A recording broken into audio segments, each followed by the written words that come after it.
Hi everyone.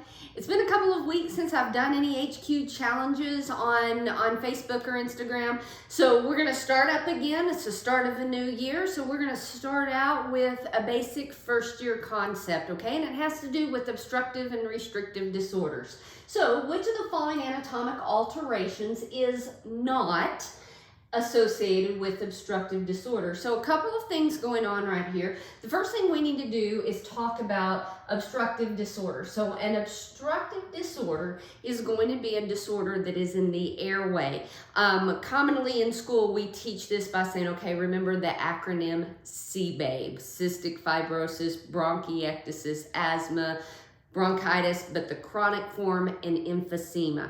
All right, and predominantly when we talk about obstructive diseases, they are airway disorders. So what then now we're looking for is an anatomic alteration, and all this means is how the anatomy in the airway has changed from normal. So which of the following anatomic alterations is not associated with obstructive disorders? Okay, airway secretions.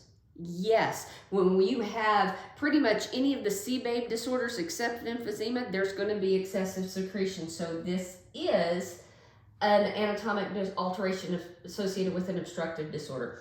Bronchospasm, that's the smooth muscle that wraps around the outside of the airway, is constricting. It makes the inside of the airway smaller. That's definitely an anatomical alteration of the airway. Atelectasis.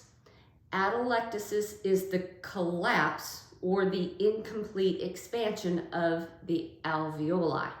Alveoli is not an airway disorder. So it looks to be, this is probably going to be the one.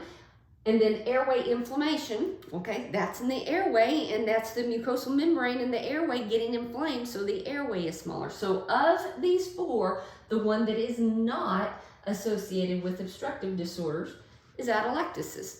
So pretty much if it's not a CBABE disorder, there's a pretty high probability that you're dealing with a restrictive disorder. Restrictive disorders compromise the alveoli. Hope this helps. See you soon.